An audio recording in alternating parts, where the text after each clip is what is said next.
Hi guys, have you ever wondered whether it's actually safe to travel right now in 2021? Or perhaps you've been wondering what exactly are airlines doing to keep us safe? And even deeper, how has the airline industry really been affected through this pandemic? And not just through reading a random article on a news site, but actually hearing this from the horse's mouth. I had the pleasure to speak with and have an Instagram live session with a Virgin Atlantic captain, Captain Chris Pohl. Captain Chris has had over 39 years experience in aviation, with 27 of those years he spent at Virgin Atlantic. He regularly flies the Lagos-London route, so he's, well versed in Niger. You know what I mean? He is probably the most Insta famous captain ever, with I believe now over 77,000 followers, and he only really started his Instagram page during the pandemic to really help support this industry and get people to start traveling again. He even started the movement, the hashtag movement, buy airplane tickets like you bought toilet paper. Remember when everybody was rushing to buy toilet paper at the beginning of the pandemic? Yes, so he started that movement to basically encourage we guys, us, to buy more airline tickets, because the community that we support by buying tickets is beyond just those people that we see. So he did that to really encourage all of us to support the industry. Captain Chris spent an hour with the Travel to Nigeria community where he actually answers specific questions with regard to your fears and your concerns around traveling right now. The video quality is not great because of the internet connection, Nigeria now, so bear with me, but the audio I believe is great for the most part.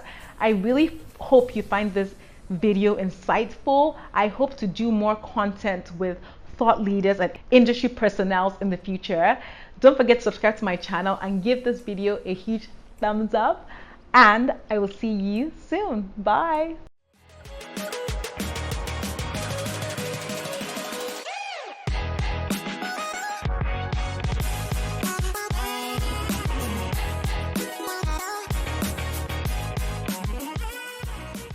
Hi everyone, I'm just waiting to... Hello, Chris, how are you doing? very nice to see you there, Funke. How you going? I'm good, thanks. It's good to see you. It's glad to have you right now here. Of course, First of all, thank you to everyone joining live right now. Super excited to have you all on here. Many of you might not know me actually, because my name is Funke. I'm the founder of Travel to Nigeria. I don't show my face on live too much, so it might be your first time seeing me talking on this live. I'm very excited to have Captain Chris of Virgin Atlantic with us today. Thank you for lending your time, because I know your time is precious. And because also I know it's going to be such a valuable session for us today, so we're excited to have you here. Just to get straight into things, before we get started, just to give you guys in terms of some housekeeping, how the session today is going to go. It's going to be an hour section maximum, right? And we're going to get straight into Captain Chris telling us a little bit about himself. Then we're going to get straight into the Q&A session, whereby you guys have sent in questions. But if you still have questions that you want to raise, feel free to use the icon. There's a question mark icon at the bottom of this page. Feel free to drop your questions in there. And if we have enough time, we will definitely answer those questions, right? So I'm going to give the floor to Captain Chris right now to tell us a little bit more about himself, his relationship with Lagos. Tell us. That's a lovely introduction. Thank you very much indeed for that. And yeah, my time might be important, but so is your time. It's important. And everybody who's watching this, their time's important. We're all very important, and we all mean something to each other right now. And I think what's happened to our world and our planet right now has brought a lot of people a lot closer together. And we realize that how much we rely on each other. And even just speaking to you now and you speaking to me and people watching this, we're all helping each other because we've all got the same goal. We want to get our planet and we want to get our lives back to normal. And by just talking about it, it helps. And then there's the other part of it, the mental health problems that people are having with the pandemic. And by talking and communicating and just basically sharing the whole concept of this is all happening to all of us. And we started this by saying we're in this together, and we definitely are in this together. All of us are in this together. So yeah, my time's not as important as your time, as important as anybody else's time. We're all important, and our time's important to share. And sharing is the most important thing about Instagram, because we actually get people listening, talking, and communicating, and basically sharing the whole experience. So about me, how do you want to know about me? So I am Captain Chris on Instagram. You can see that because I'm on Instagram. I'm an airline captain with Virgin Atlantic. I'm quite a senior airline captain with Virgin, and it's just I put a post on today to say that it's been a year since this all sort of started, and who would have thought a year ago that any of this would have happened? And here we are, still a year later. So I was like probably yourself, Funke, when this all started. I remember arriving home to my home. I live in the south of France. I arrived home, and the borders closed on March the 16th. And I thought, what's going on here? And I contacted the company, and they said, well, you might be stuck there for a little while. I thought, that's great. And like any employee, I thought I might be able to get some time off because I'm always busy. So that time off became a week, became 2 weeks. And I started getting concerned then because it looked like this was going to go on for a while. But again, even then, every single one of us, yourself included, every one of us on this planet probably thought, yeah, it'll be good by the summer. We'll be fine by the summer. Okay? Right, exactly. And then at the end of March, I realized this is not going to be fine by the end of summer. Then April came, and April sort of disappeared. And it was during April that I was still stuck in France, unable to get to the UK, that I actually started my Instagram account. My Instagram account, I only had, I think, about 2,000 or 3,000, mainly plane spotters, people who were interested in airplanes. And I was just showing pictures of the A350, the aircraft I was flying, and explaining where we went and what we did and how amazing the airplane was. But it was while I was at home with my son, who's a very clever young man. And he said, Dad, he said, we need people to buy airline tickets like they bought toilet paper. And I went, yeah, imagine. And he came up with this little idea where I held a sign up above my head, which is my icon, of me holding up a sign saying, like a pilot out of work, which effectively I was, saying, buy airline tickets like you bought toilet paper.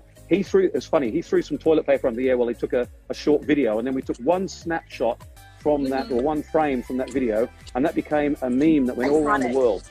Right. It was an iconic meme because it was a bit of fun, but it was very, very, very serious. And it's still serious today, a year on. We need people to buy airline tickets. People were buying toilet paper, but we needed people to buy airline tickets. I know they're not comparable, but it was just to say, without our passengers, we're not going to have a job. And it's not just the airline captains. I'm the guy that represents, I'm the guy at the front, but it's all of the cabin crew. It's all of the ground staff. So people that you meet at the check-in when you come to an airport. It's all the people who clean the airport. It's the people who service the airport. It's the traffic officers. It's the engineers. It's the refuelers. It's the cleaners. It's the people who work in the coffee shop at the airport. The people who tag your bag at the airport. And there's thousands and tens of thousands of people who rely on aviation, not just to get them where they need to go, but they rely on aviation for their career and their jobs. And then the outside of that is where you come in with the travel industry. The travel industry relies on airplanes flying. Without airplanes flying, we're all in a bad situation. Passengers, of course. So you and I have all lived through this, and everybody who's watching this, we've lived through this over this past year of seeing things being, because we're human beings. We think positive. We think this will be fine. We'll be fine. We'll be fine. And it hasn't been fine. Right. It progressively got a little bit worse, and a little bit worse, and a little bit worse. I'm very proud to say that I work for Virgin Atlantic, where they took the initiative to say, okay, we've got less and less passengers every day. So what can we do with our airplanes? And our cargo department are second to none. And they went out and they immediately found some amazing cargo contracts. And during last summer, they managed to turn Virgin Atlantic from a very profitable, very popular passenger airline into a cargo airline within a space of a few months. And here we are now in March of 2021, and we're still operating mainly, I would say 80, 90% as a cargo airline. However, the good news is... Wow. Many people wouldn't know that, to be honest. Yeah, so we've survived. We've basically kept our airplanes flying. Airplanes cost a lot of money. I could tell you the figures, but we're talking hundreds of thousands of pounds every month to lease an aircraft, right? So if that aircraft's sitting on the ground, you're still going to pay that lease cost. It's like if you lease a car or rent a car, right? If it's in your driveway and it's not driving, you're still going to pay for it. And airplanes are very, very expensive things. Right. And it's not just the employees' wages, it's the airplanes and the cost of the fuel. So if you have aircraft sitting on the ground, that's costing you money. And the longer they sit on the ground and they're not earning you money, that's when your airline goes bust. But our company's been very good to take these initiatives, to use a bit of ingenuity and the Virgin way, we call it the Virgin style or Virgin flair, to find another way to get our airplanes flying. And we've been flying throughout the pandemic by doing mainly cargo, and I'd say 80% cargo. However, here we are now, and this is why I'm speaking to you now, because our Nigerian route is really, really popular. There's a lot of Nigerians who live in London and a lot of Nigerians who have family in London, and they're flying. And our flights, they're not full, but they're very, very big on capacity. The Nigerian government only allows us to fly 200 passengers per flight. Yeah, we have 280 seats, but we're filling those 200 seats every night of the week, both ways. Oh, wow. I know they had the restriction. I didn't know it was still extended for now.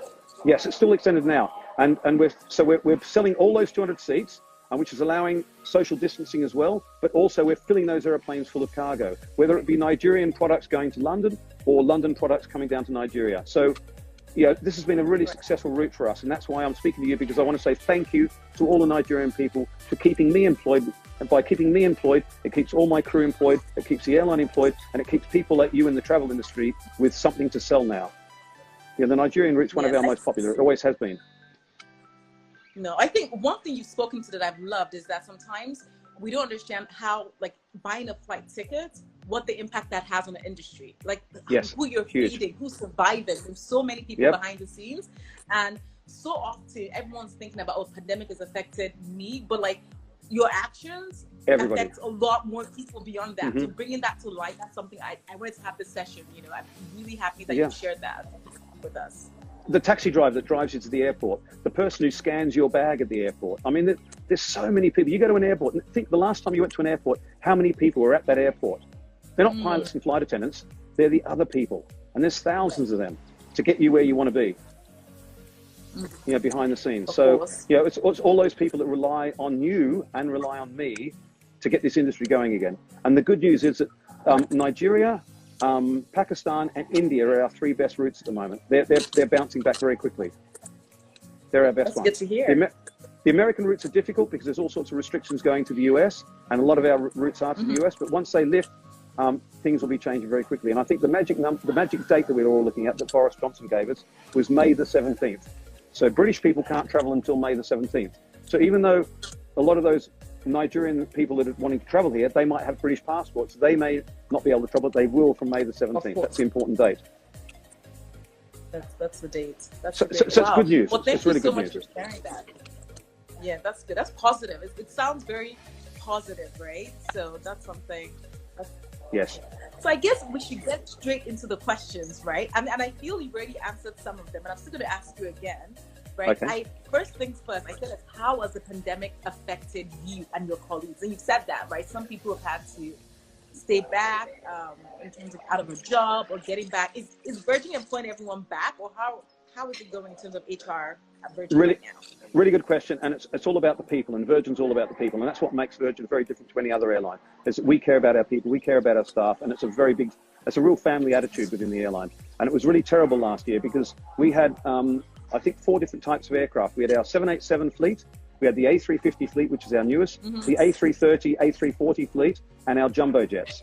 Now, as most people will know, if they understand, with the pandemic, we retired our 747. They were going to go within 2 years anyway, but we had to retire our 747 fleet like every airline around the world has done. Right. You won't see any 747s flying at the moment. They're an older aircraft and they're a great aircraft. They're an amazing aircraft, but the pandemic was the opportunity to say, okay, these are costing us a lot in fuel. They're costing us a lot in maintenance. We can't fill them at the moment. So that's why you saw a lot of 747 aircraft being grounded.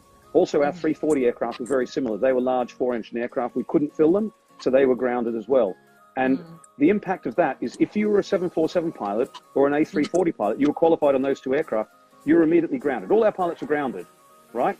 But when we want to try and rebuild the airline, who do we get back? To train a pilot from a 747 to an Airbus takes 2 months. There's 2 things there. One, we don't have 2 months to get pilots trained again, and we don't have the money to train those pilots back on that aircraft when we've already got pilots that are qualified to fly the 787 and the A350. So it was a terrible situation where if you were like me and you were lucky enough to be flying the A350 or the 787, you kept your job. But your colleagues who were flying the other aircraft didn't keep their jobs. And it was through no fault of their own. It wasn't any fault of the airline. It was just the airline had to think quickly. And that was the quickest way to say, right, if you fly that airplane, you're on the ground. Now, the government was paying their furlough and the Virgin was supplementing their wages as well. Okay, so it wasn't completely terrible, but I'm flying with a captain right now who's one of those 747 pilots, and it's a beautiful story.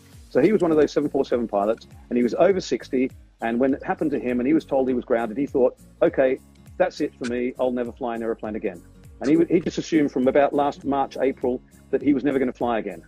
And the company were really good, and they supported him, and they got the government furlough money, and they paid him. And then around Christmas time, they said, okay, we reckon things might start improving now.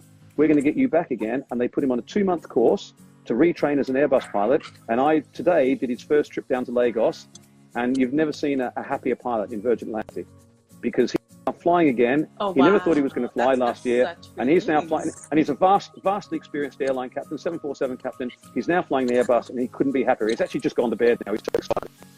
He wants an early night so he gets a nice day tomorrow flying back to London.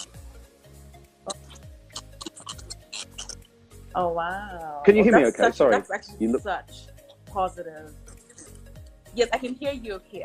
That's all positive. Trying to quickly bear with me. I'm trying to pin somebody just said I should pin the topic so that people that come in they know what we are talking about. So I'm just typing that in. Now, yeah, remember, you can do all that fancy stuff. I'm a 57-year-old airline captain. I'm not really good with this stuff.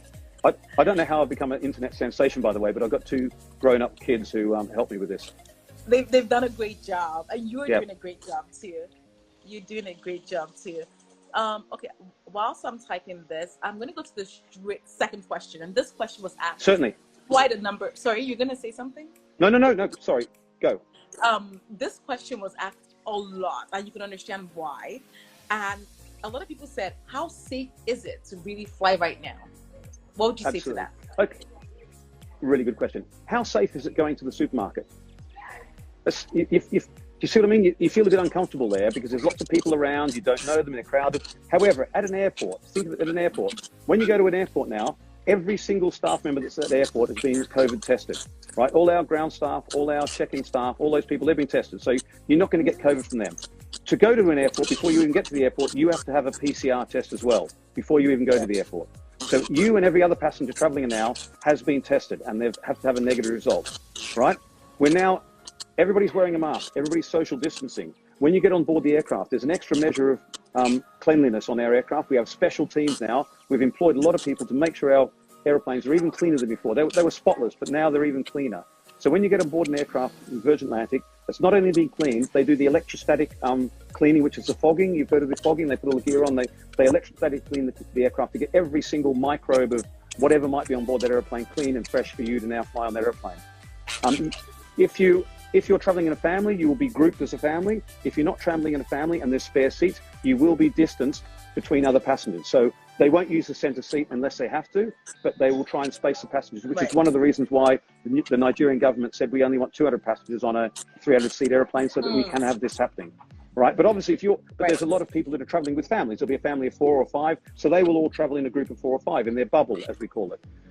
All our cabin crew have been tested. All our pilots have been tested before every single flight. I've actually had 4 PCR tests this week. I've got the cleanest nostrils in Britain. So wow. Yeah. So yeah, it's like it's not comfortable. I mean, it's down the throat. Have you ever had it down the throat? It's like you gag. It's not fun, but we do it. We do it for one reason: one, to make sure that we're safe, and also to make sure our passengers are safe. Okay, because that's our number one priority. We do not want anybody having the report of getting COVID on a Virgin Atlantic airplane. It's not good for business, not good for anybody, right? It's not good for our passengers, right? So it hasn't happened yet. And you've probably read the statistics of getting COVID-19 on board an airplane now is like less than being struck by lightning, because the airplanes are cleaner than they've ever been. There's less people traveling. There's social distancing. There's spacing. There's all these extra cleanliness programs. When you get on board, you'll actually get a health kit from Virgin Atlantic. We've got this new Fly Safe, Fly Well program where we're looking after our passengers. The food is given to you in a different way. If you want duty-free, the duty-free, you order it online. There's a really good system there, so we don't have to touch anything. So that you order what you want, it comes to your plate. It's all bagged up. It's all it's all safe. Your meals, they don't look as nice as they used to, because we don't want anybody unplating the meals. So the meals are all cooked in the packaging they come in, and you have to unpackage them yourself. Okay, it's no big deal. They don't look as smart, but they're safe, and that's what's most important. And when you're on board, you feel that safety. As far as the my part of it is the filtration on the aircraft. So, you know why you go to the mountains? Why do people go to the mountains? They go to the mountains to get fresh air, don't they? And if you go up a mountain, you're normally up a mountain that's maybe 5,000, 6,000, 7,000 feet high. We fly at 39,000 feet, but the cabin altitude inside the airplane is around about 6,000 feet. And the air at 39,000 feet is the clearest, purest air you can ever get. It's purer than the air that you get on the top of Mount Everest. We filter that air through the aircraft through HEPA filtration. These filtration systems are cleaned regularly, and they're replaced. The filters are replaced regularly. So the air you're breathing on board a Virgin Atlantic modern aircraft like an A350 or an A330 or an A3 or 787 has been changed every 2 minutes, and it's fresh air, not fresh air from the main street in Lagos. It's fresh air from the top, from the atmosphere out in the middle of nowhere. There's no smog, there's no fumes, there's no car fumes, there's no pollution. It's fresh air, and that's coming straight down over your head. So even if somebody in front of you was to cough, his air isn't going to your air. So it's the safest place you'll ever be. And I sound like I'm overselling this, but I, as a pilot, and I've got 24,500 flying hours, I feel much safer on board an airplane than I feel anywhere on the ground. And I'm not just saying that. Look at my eyes. I feel safer on board a Virgin Atlantic airplane than I do in a car or walking or definitely going to supermarkets, because that's when you're going to catch it. Traveling is super safe. You know what? Thank you for that. In terms of explaining the whole filtration process, because a lot of people don't know. We've heard we've heard it mentioned in articles that, there's this filtration, and nobody really understands. It's like, where's that air coming from? I think you breaking that down, I'm sure, would really enlighten people to like, okay, we understand it now. We actually feel much safer. So that's been very important for that. No, but it's also one of the reasons why we did get rid of the 747s, because they don't have the same filtration system. They're an older aircraft. Because people think it was just about the engines and the fuel burn, the whole lot, and we couldn't fill them. But the filtration on the older aircraft wasn't as good, and that's why the 747s and the A340s are gone, because they didn't have that filtration system. The brand new aircraft, they have the better filtration systems. So we're 100% on cleanliness in there. We're the state of the art. So you should feel very, very safe on board an airplane, and I do. So you should. No, definitely. Thank you for that. Okay, to the next question. I think I actually mentioned, we spoke to this before. At the beginning of the pandemic, airlines were using socially distanced measures, right? Like leaving empty seats between passengers, as you said. Is this something we should expect for the foreseeable future? So in this case of the route to Nigeria from London to Lagos, are you saying that if the Nigerian government sort of like opens up this restriction of 200 passengers, are we going to see is that measure going to end?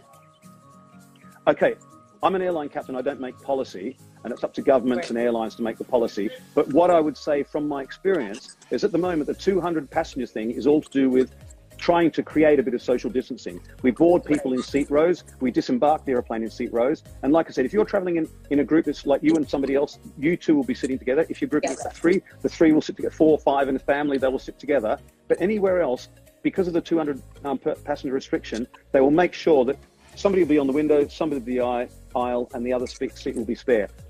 Going into the future, we're expecting that people will have more PCR testing. We're expecting that people will possibly, something we haven't talked about yet, which I'm sure you're thinking about, is the possibility of a digital vaccination passport. And that's been mentioned in lots of places. That's not formal. I don't know anything about it. Like I said, I'm an airline pilot. I'm not a scientist or a doctor, or I don't make the government policy, but it's been talked about. So something like that, if something like that was to come about, that if people were traveling with proper vaccination digital passports, that the person who might be sitting in the middle aisle seat next to you has been vaccinated, and therefore they're safe to travel, so you're safe to travel with them. But this is it's progressing, it's evolving as we go. So at the moment, the 200 passenger thing still stands, and we're working to that because we're keeping people away from each other.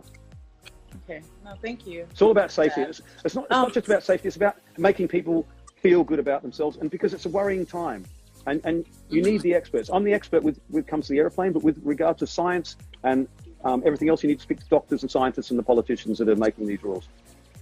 I agree. I agree with that. So when do you estimate that the travel and aviation industry will return to the pre-COVID days? What is your opinion on that? Right.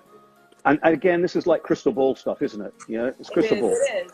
Because I just told you this time last year, I thought, this will be over in a month. After 2 months, this will be over by the summer. During the summer, I said, we'll be good by Christmas. And here we are. So it is still crystal ball. However, based on what we've seen so far, based on the fact that vaccinations are working very, very well, based on the fact that we're getting used to this, based on many, many bits of information that you and I and everybody else who's watching this has seen with their own eyes for themselves, I would envisage that everybody wants to travel more than they ever did. You know, how many people are sitting at home right now who thinks, do you know what? I always wanted to go to London. I always wanted to go to San Francisco. I always wanted to go to Hong Kong. Those people, they haven't got less. There's more of them now. They're going, do you know what? We've been through a terrible year. Do you know what? We're going to do it. As soon as we're allowed to travel, we're going to do it. So there's all of that. That's one type of travel, right? There's the people who are just fed up, and they just want to go on a holiday. The next group, the most important group and dear to all our hearts, is family and friends. Okay?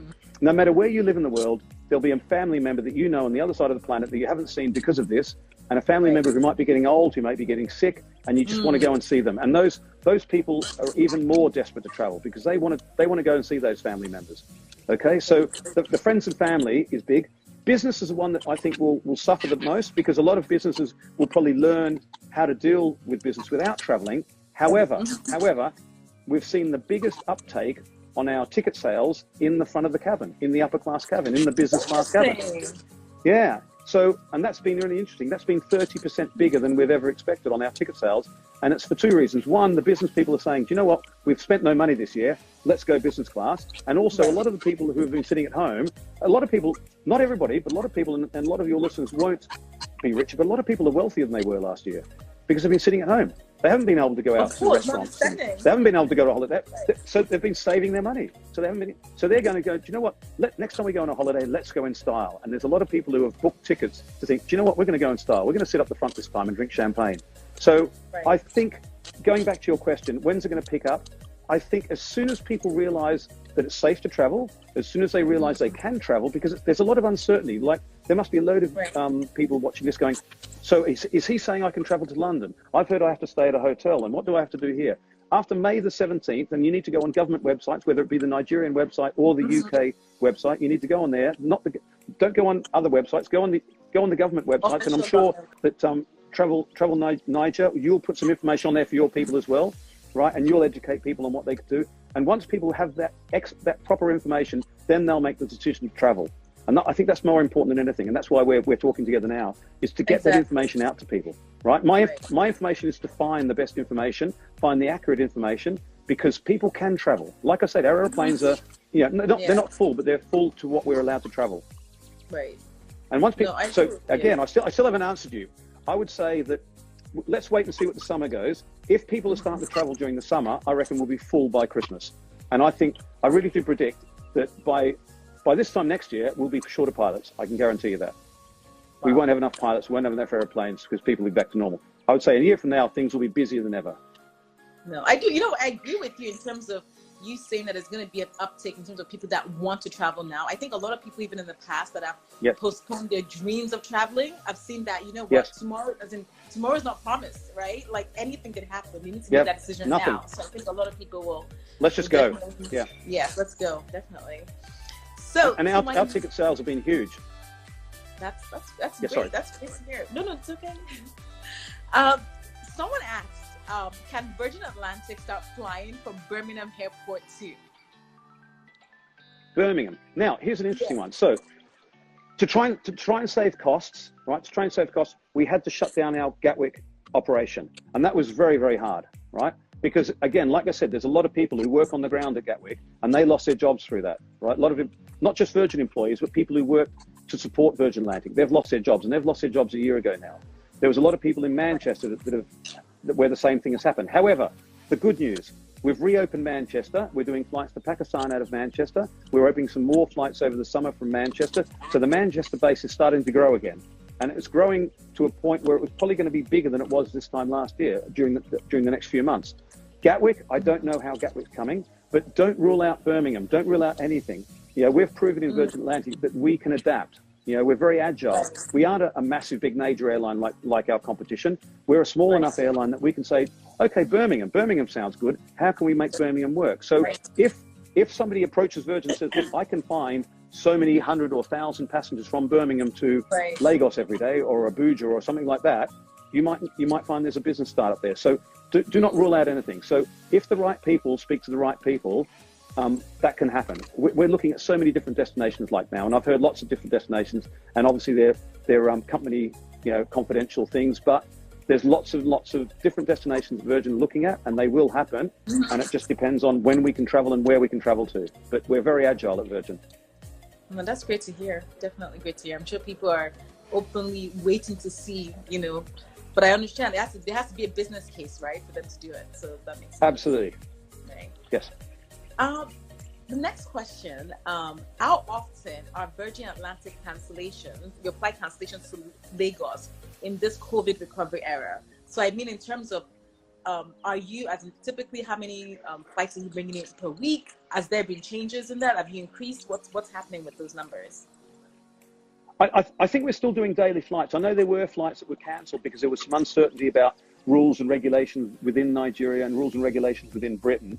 And I think they've settled down now. So I think we're back to flying daily. At one stage, we were flying our A350, which is a bigger aircraft, but we weren't flying every day. We were coming every days, and they'll be like, we'd fly 3 days in a row, then we'd stop, and then we'd have, and it was all based on bookings and sales. However, the cargo operation, the cargo need between Nigeria and London is huge. So, even if we only flew cargo, we would still operate this route. So having passengers on board is a big bonus for Virgin Atlantic, and I think you'll see that the daily flights will continue. As I say, I'm just a driver. I don't make those decisions. I get my roster and I said, you're flying to Nigeria. But at the moment, it's looking like it's day in, day out, we're flying the same flight, the Virgin 411 and the Virgin 412 back to London every day of the week. Wow. That's good. That's good I'm sure the viewers would be happy to hear that it's a That's good for everybody, yeah. Of course. The next question I have for you is, someone sent a question. If I fly Virgin Atlantic, can I use my Delta SkyMile number to get miles I pull on Virgin? Because I believe Virgin Atlantic and Delta, are they part of the same alliance? We're absolutely 100% with you. We're in the same alliance. So Virgin Atlantic and Delta are one and the same. Again, I don't know the specifics. A lot of things have changed recently. There's lots of fantastic deals going on with Virgin Flying Club and with the points and so on. But the best thing is go online and see what you can find out online. You need speak to reservations, because our reservations people, like I said, they are real people. They are real people with their job, with the threat of their job not being there. So they are more than happy to speak to you. They're more than happy to help you because it means their job as well. And that's what I think most people have realized, that they didn't just work for an employer. They rely on that employer, and they rely on people like you and like me to be doing what we're doing now to keep their job. So please call those people and ask them that question, and you'll get a much better result than using a bot or using just your own Google searches. Speak to somebody like us. Speak to somebody. You always get the right answer. Okay, I am going to ask you, as in these questions are coming different ways, but today, right now, I'm going to say, what are your thoughts on the city of Lagos? Have you actually explored Lagos before? Let us know a little bit more about that. Do you know what? One of the biggest shames about coming to this destination is because we're an airline crew and there's all sorts of security measures. We go to a nice hotel. I don't know where I am now. I'm at a nice hotel somewhere in Lagos. But we get taken to our hotel. We have a police escort to our hotel because of security issues, and we're not allowed to leave the hotel. We're only here for 24 hours, but we get to enjoy beautiful surroundings like this. And the most important thing is we get to mix with Nigerian people. And I'm just looking at you now, and I'm just saying that the Nigerian smile, it's something special, it's something unique, and it's really nice. And you come to these hotels and you're very, very welcomed. I know we're staying at lovely hotels and the staff are trained that way, but they're still Nigerian people and they're lovely and they're always friendly, and there's a big beaming smile, and people love to dress up. And that's what I was going to say. Why do I love flying the Nigerian route? Because I love watching our passengers get on board. Most of the Western world, they travel in jeans and t-shirts these days, but Nigerians, they still love to dress up to travel. And they wear their lovely Nigerian outfits, and the ladies have got all the headdress, and they've got all the big dresses, and the men have got the outfit. It's just beautiful. It's like everybody travels in Sunday best, even if it's a Tuesday. It's just beautiful. It's really, really nice. It's what it's so that's what I love actually, about Nigeria. Growing up for me personally, as in going. Yeah, no, I was gonna say that growing up for me, even going to an airport, flying on a plane, it's like we have to dress nice. Can you hear me? Oh, the connection's a bit choppy. Can you hear me? Yeah, it's come back again now. Yes, I can see you. Yes. I can see you now. Going to the airport, you said. I was going to speak to my experience growing up, right? Nigerian, going to the airport, flying on a plane we dress up for it. We have to look nice to go on a plane. That's it's instilled. It's a big deal, right? Even for me, when I went to Europe and I moved there, I was like, why is everyone in jeans? Why is everyone so casual? But it's still in me that you have to dress nice to the airport. Yeah, it's a big deal, and that still happens today. And obviously, it comes from your parents, and it comes from their parents' parents, and it's just so lovely that Nigerians do dress up. They know it's a special occasion, and they make it a big deal, and it's really nice. And I regularly try and watch the passengers coming on board, and I think, oh, look at that outfit, look at that. And when we go to the walk around, I said, hello, welcome on board, the whole lot. And everybody's so happy, and everybody's smiling, and you think, this is a special occasion. It's like they don't treat travel like just going from A to B. They treat the whole travel as an experience as well. You know, while we're going on a big jet, we're traveling the transatlantic, and it's just such a, it's an event. And our cabin crew love it as well, and they're always so friendly, and everything. It just works. You know, it's one of our favorite destinations because of the people. Well, we're glad. I am going to pull some questions that people have put up. Okay. Stuff gets written down the bottom, but because I'm not a woman like you, I can't multitask. I can look and talk. I can't read. Okay, so I'm not clever. A question just came up. I'm not sure if you can see the question too. Oh, yeah, it's just popped up. I started a new job and I have to fly frequently, but I suffer a lot from the fear of flying. Any tips on how to manage this? Okay, fear of flying is things that I get. The first thing I can say, many people ask me about the fear of flying, and it's just an anxiety thing, isn't it? It's like you're doing something you don't do every day of the week. So you get anxious when you buy the ticket, you get anxious. You think, I don't really want to go, I don't like flying. But you don't even know why you don't like flying. And mainly it's the turbulence, that uncomfortable thing where you're sitting there and the airplane just drops, right? And the reason it drops is air is like weather. It's like, people travel on boats, but they don't have the same anxiety, right? Being on an airplane and being in a boat is exactly the same. Air is a fluid. And when the weather patterns, the upper air weather patterns meet right together, you can't see them, but where they meet, you get ripples, you get currents, you get flows. And where they meet, you get turbulence. And turbulence is just like being on a boat, crossing a river, and you might get the boat will just drop a bit, and it'll go up a little wave, and it'll go drop a bit. And that's exactly what's happening to an airplane. It's not dangerous, completely not dangerous. It's just uncomfortable. It's like being in a car going over a potholed road, right? Hopefully you go on a nice smooth road, but every now and then you go over a potholed road, and when the wheel goes down into one of the dips, it goes bang, right? And they've got shock absorbers to look after that. An airplane's shock absorber is its wings. But because it's uncomfortable, and you grab onto your seat, you grab onto the passenger next to you and think, I don't like this, it is completely safe. It's just uncomfortable, and that's what people get anxious about. So how do you deal with that? Dealing with it is knowing that it's not unsafe.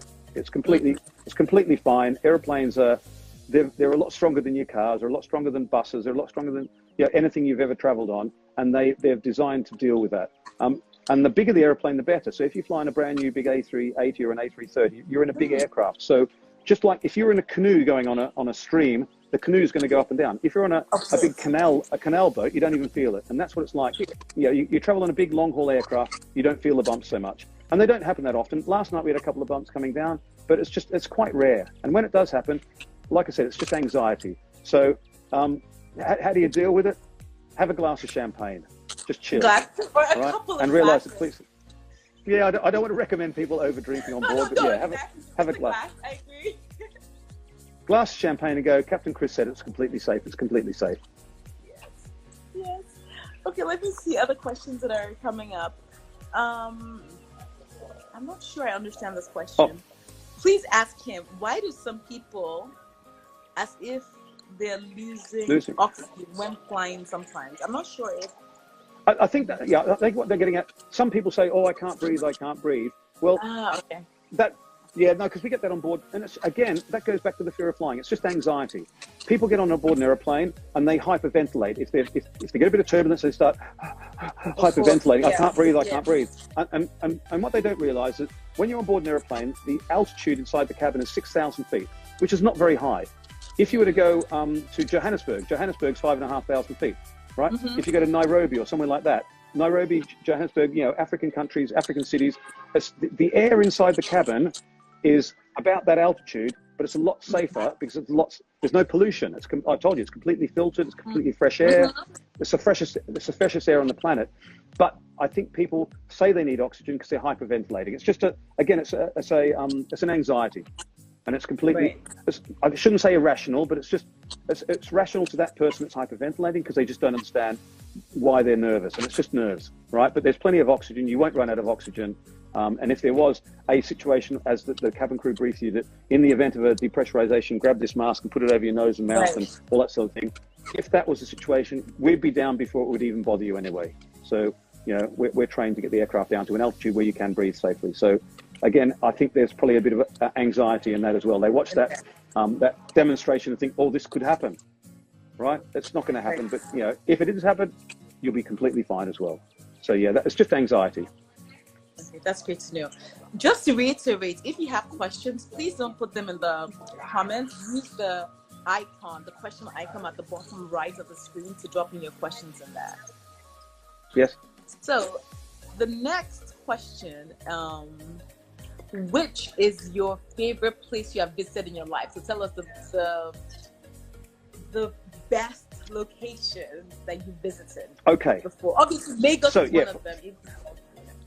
Of course, Lagos is one of them. Yeah, I have to say that. You know that. Yeah, basically, just about everywhere we go to with Virgin Atlantic, I'm very lucky. I work for an airline that we actually don't go anywhere I don't like going. We go everywhere we go to. I love going there because they've all got something that adds to my life and that I can add to being there. It's just wonderful. But I'd have to say my favorite place on the planet, because I get asked this a lot, is when I first joined Virgin Atlantic, I used to fly to Hong Kong a lot. And when I say a lot, I'd fly there 3 times a month, sometimes 4 times a month. And I spent all of my 30s and 40s mainly flying to Hong Kong and Tokyo and Narita. I love Tokyo and Narita as well, but we're not flying there at the moment. But Hong Kong's got a special place in my heart because it's where I was first, where I used to fly a group of young people out to Hong Kong. We'd go out in Hong Kong, we had 48 hours and we'd have fun. And I've hiked up every single mountain. I've been to every street. In fact, I know Hong Kong better than I know the village I live in France. I just know it very well. So Hong Kong is my favorite place in the world just because I've flown there over 250 times. That's a lot, isn't it? I just know it and I love it. It's an exciting city. I've not been to Hong Kong, but I hope to visit now. Visit Hong Kong. Yeah, visit Hong Kong. It's amazing. Now on my map, yes. I've not been. Yeah. Hong Kong's amazing. You won't get bored there. Yes. So you'll always find something to do. On our list, Virgin flies there, so we can go there. Yeah. And New York's another one. Great. New York's another one of those places that if people say when should you go to New York? You can go to New York in winter, springtime, summer, autumn. Any time of the year, New York is amazing. And again, it's another city that once you go there, you want to go back again because you'll think, oh my God, there's just too much to see and do. It's just an amazing city and it's completely safe. It's a wonderful place to go. You know, it's just beautiful. So New York and Hong Kong are my 2 favorite cities in the world to visit. No, I have to agree with you on New York. Actually, I worked in New York for 6 months. Yes. A British company sent me there, yes. and it was incredible. It's amazing. Yeah. Amazing. So I'm going to put the next question. The question, official other asks, how does dehydration affect you on a plane? Okay, again, going back to the older aircraft, you get off an aircraft, you'd be very, very dehydrated. But with the newer aircraft, they have hydration systems to keep you hydrated. And with the HEPA filtration, you don't get as dried out. Plus the cabin altitude, as I said, is lower than the older aircraft type. So now I'll do a long flight, one of our long flights to say off London to Los Angeles, that might be 10 hours. And I get off the airplane feeling completely fresh. I don't feel like my skin's too dry or anything like that. So, yeah, it's a lot better on the newer aircraft. And again, it's another reason why we have retired the older aircraft, because they didn't have the same system. So the new aircraft, you don't have a problem with dehydration. Obviously, if you drink too much champagne, that's another problem again. You will get dehydrated. Of course, I guess drink more water, even on the plane. Like drink plenty of water. I mean, normally as a pilot, people ask me, as a pilot, I drink at least 1.5 liters of water and sometimes 2 liters on a longer flight, just to stay hydrated. Oh. That's a lot. That's a lot. Okay, that's a lot. So, okay, this is a question you might not have an answer to because I guess you're not on the commercial side. Someone said, "Why is Virgin?" I'm not on the commercial side. Yeah. For exactly. So this question, I don't think there's so many elements of pricing. There's so many elements. Yeah. Yeah, that you can't speak to this. So I completely understand that. Yeah, exactly. So whoever wrote that question obviously looked on the day because they change every day as well. The ticket prices change, and it depends. I think there's something like now. Again, somebody will correct me on this. I think you will know this actually. On an airplane, there might be 50 different ticket prices on the same airplane on the same day. Yes. It's just the pricing is amazing. And again, I'm a pilot, and all I know is that there are different prices, and it depends on the day and where you're traveling, and there's so many variables. So there's so many different categories. Like there's algorithms in the different categories. So I want a ticket to sold in a particular category. You might not find that ticket at the same price that you saw it because it's just there's a lot behind the snes. However, I will say, as my dad used to always say, you only get what you pay for. So if something's cheap, it's cheap for a reason, right? And if you see something's expensive, try it out because it might actually be worthwhile. Yeah, quality is remembered after price is forgotten. That's a good one as well. Yes. Actually, something I convey to people when they ask me about, oh, you found a cheap ticket, I'm always saying, what are the terms and conditions? Right? Yeah. When something's cheap, it might be very restricted to what you can do around it. So it's key to read the fine details and everything. And what price you put on the experience. That's the other thing. You know, you travel with Virgin. It's not just a trip. It's not from A to B. It's not travel. It's an experience. From the time you buy the ticket to the time you check in to the time you meet our wonderful cabin crew and you fly to your destination, it's a whole experience. And it's something that you'll get off that airplane and think, wow, I love flying with Virgin Atlantic. I'm going to fly with them again. And that's what we're selling. So we're not just selling you a ticket from A to B. We're selling you an experience. Right. Okay, so let me find another question here. It's quite a number. Okay, this is, I guess, this speaks a little bit about your journey, like what got you into flying. Okay, I've been flying. This is my 40th year of flying. I've been flying for 39 years. So there's 40 years of flying. If you want to read all about it, if you go to my Instagram, because you're on Instagram, if you go to my Instagram bio, there's an article. It was written by Sam Chewy. He's big in the aviation industry, and he wrote an article. Yes. So he read that. So if you want to know about me there, but basically I was a 12-year-old boy who learnt that he wanted to be an airline pilot by sitting in the back seat of a 727 on takeoff. And I thought, wow, this is amazing. And I was very shy and nervous. And I remember saying to the pilots, is this your job? And they went, yeah, we're pilots. And I went, I didn't know that job existed. And from that day, if you read it, I just basically found a way to become a pilot. I wasn't, because people say, oh, you must be a rich boy. No, I wasn't born with a silver spoon in my mouth. My parents didn't help me with the training. I did it all myself. I worked hard. I got to where I am today, and I just struggled. I never gave up, and the story's all written there, but I won't go through it. It takes too long. But there's 40 years of why I'm speaking to you right now. I've been in the right place at the right time, but I've also been unemployed 6 times, and that's why I've got the empathy for my colleagues who are still sitting on the ground right now, not flying, because I know what that feels like as well. Aviation is all about being in the right place at the right time, but putting yourself in the right place is important as well. Read the bio. Yes, thank you. Yeah, definitely read the bio, guys. I really enjoyed hearing your story, so I'll advise everyone to go read it. So the next question, and someone asked, is it advisable to take a medicine on anxiety when flying? And I'm not sure how much you can speak to this, but... No, really good question, right? I think I've said this before, I'm not a doctor, so I can't say if you can take medicine. Definitely not. You know, don't listen to pilots because I'm a pilot, right? Ask me a flying question, I'll give you the answer. But taking medicine for anxiety is something you need to speak to your doctor with. You need to go to your own GP, whoever you go to, and say, look, I'm doing a trip coming up. I feel very nervous. Captain Chris told me it's completely safe, but I'm still nervous. I'm not convinced. So what medicine should I take? But speak to your doctor. You know, that's it. That's it. Perfect. Thank you for that. Okay, some people have asked, I know you can't speak to this, how do I pursue my airline dream from here in Nigeria? I'm not sure if that's something you can. I don't, no. I get asked this from all countries around the world, and I say to this person here, Dav Mehta, the most important thing is be a pilot because you want to be a pilot, right? Don't be a pilot. Bad idea. Be a good idea. Now, how do you know it's a good idea? You will not know until you go flying, right? So don't become a pilot because you think it looks cool to be a pilot. Go down to whatever flight school.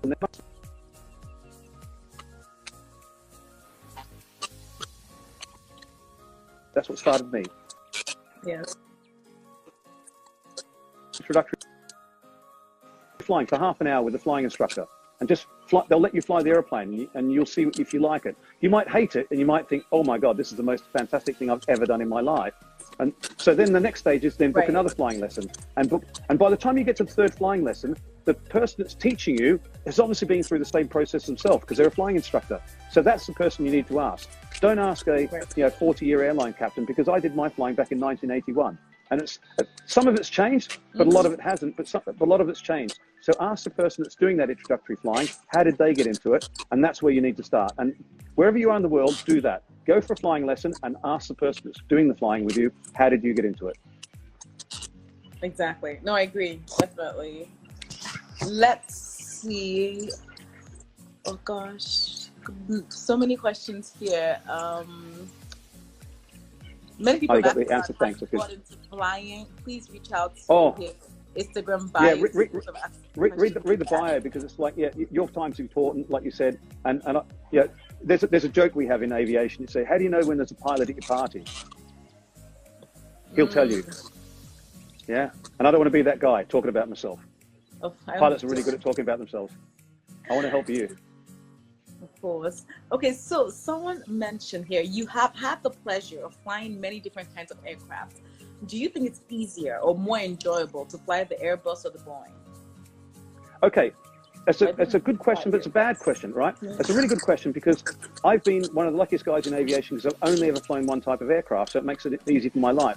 I started flying in 1989. I flew the Airbus A320 as launch customer with Ansett Airlines in Australia, and that's when the aircraft was first built. It was built in '87, but it was a launch customer with Ansett in 1989. So I've been flying Airbus since 1989, and I've exclusively flown the Airbus A320, the A330, the A340 for 25 years with Virgin, and now I'm flying the 350. I've never flown a Boeing. So I'm not the guy to compare the two, right? And also, I'm a bit of an Airbus fan. I actually live in Toulouse in France, where the factory is. So I really do love Airbuses. So I will never say that I don't like Boeing, because they're an amazing aircraft, but I don't know anything about Boeing. So if you want to know about Airbus, ask me about the Airbus. Comparing the two to the one to the other, I can't tell you. That's not your field. I completely understand. Yes. This question, I'm going to put it out there. What happens when there's an emergency on the Atlantic Ocean? Where and how do you land safely? This is very specific. It's very specific. Okay. Your thoughts around that? Okay. So part of flying, the most important thing about flying, it's all about planning. Yeah, we plan and we plan and we plan. We always plan for the worst case scenario. And the worst case scenario, which somebody's suggesting here, is you're in the middle of the Atlantic and you have a problem, you have an emergency. What do you do? Well, there's lots and lots of places en route that we can go to. And one of the jobs, the main jobs of the pilot, we're not sitting there reading the newspapers. We're sitting there looking at different alternates. So as soon as let's say we're flying from across the Atlantic from London to New York, as soon as we get across the Irish coast, we're looking at the weather behind us, maybe Dublin, maybe Shannon, maybe Cork. And then when we get a little bit further from there, we're now looking at the weather in Iceland. Right, what's the weather in Iceland? And we do this before we even take off. We've planned to basically go into Iceland. And then once we get past Iceland, we're now looking at Newfoundland. There's lots of airports in Newfoundland. So that we've always got somewhere we can go to, a bolt hole we can go to. And we're not just looking at for an emergency. We're looking at, let's say we have a passenger who's very, very ill on board. Obviously, our cabin crew will look after them as best as they can. We have satellite communications and data links that we can speak to actual real doctors with video conferencing like this. So the doctor can actually see the patient, and so the systems on board we have are just amazing, diverting. But if the worst case scenario happens and the cabin crew says this passenger is not around, absolutely, we're like a call going into St. John, an airport in Newfoundland, and we've already planned it. We've already looked at the weather. We've already got it in the database in the airplane, and we're ready to go there. So that's what we do when we fly across the Atlantic. We're always planning for that worst case scenario. And we practice in the simulator every 6 months. You know what? I think that's actually been calming. I want to say that's actually been very calming for me. You know, when you get an insight into what goes on behind the scenes, right? Knowing that your pilots are well trained, you're planning for eventualities that may never happen, but you regularly plan for that. I think sometimes as a passenger, you're so far removed from that you sort of question things at times. So I think it's really good that you sort of shared that with us. Oh, yeah. Yes.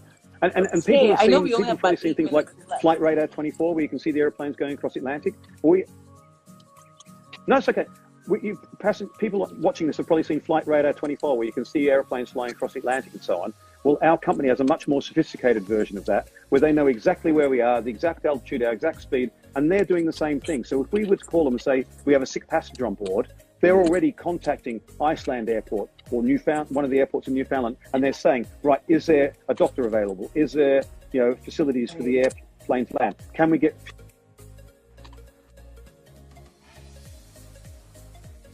Like I said, it's a whole group of people. It's the people on the ground they're always working, and they're always, they're at work. And work doesn't mean turning up, clocking in and then clocking out after a few hours. They're working. We don't sit in the cockpit and just, we're sitting there working, making sure that everybody's going to be safe for any eventuality. No, that's great. Thank you for that. I'm going to try and take one question from the group before I have a final question that I want to ask.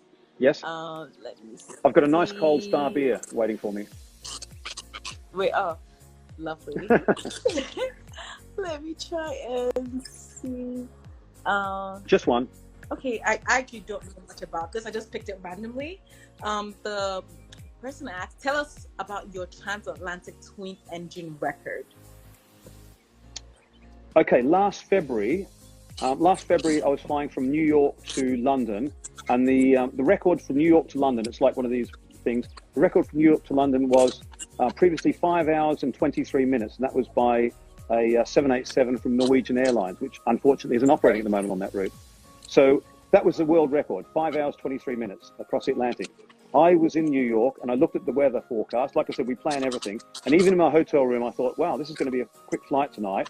And so we got to the aircraft, we checked out the winds, and our flight planning department in London gave us the best route across the Atlantic, which is known as a rumline route or the Great Circle route. And we managed to get right into the core of the jet stream, which wasn't bumpy, by the way. And we flew from New York to London in 4 hours and 59 minutes. Wow. So we broke the 5 hours, and I hit a top speed of 831 miles an hour across the Atlantic at one stage. A ground speed. Wow. Yeah, so it was pretty fast. Really fast. I've flown that route a lot, and I've never, like, it's always like 6. That's okay, cool. So my final question a funny thing is, yeah, go on. 10 years from now, Captain. Oh, sorry. 10 years from now. I'll let you finish. Yes. It's okay. No. 10 years from now, yes. 10 years from now, where's Captain Chris 10 years from now? Where do you envision yourself 10 years from now? Okay, so when I started flying, when I was an 18-year-old boy, the retirement age for pilots was 55. And when you're 18, you think 55 is ancient. I thought, well, I want to retire at 50 maybe, because 55 is really old, right? I'm now currently speaking to you at 57 years of age, but I can still run 10 kilometers in 50 minutes. I keep fit. I spent an hour in the gym today because I want to keep fit and healthy. I have young children, and I want to be able to go snowboarding with them and do things with them. So, so I try and keep myself healthy and fit. The retirement age has gone from 55 to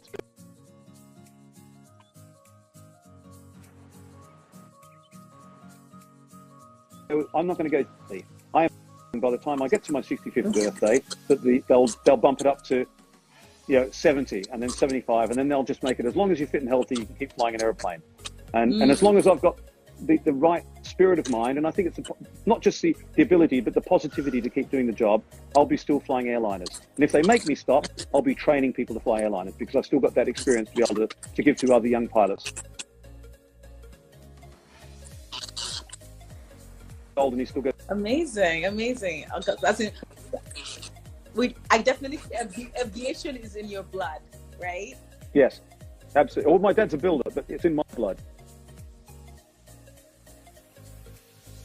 Yes. Oh wow. Well, you know what? I am going to say a huge thank you for taking the time to speak with us.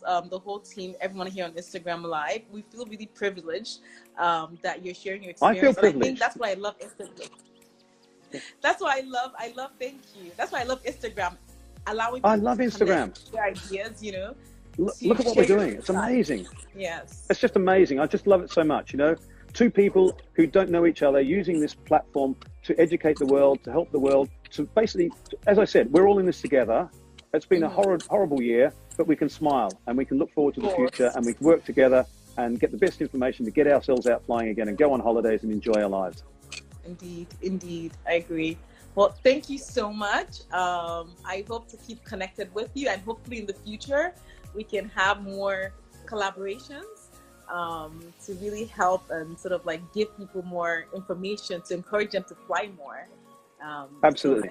And I'd love to meet you in person at somewhere like this one day when we're allowed to. Yes, and that would be lovely. Be even better. Yes. All right, then. Thank you. Have a lovely evening. Enjoy your evening and have a safe flight. Thank you very much. Tomorrow morning back. Okay. Bye-bye, everybody. Thanks for watching. Bye. See you later.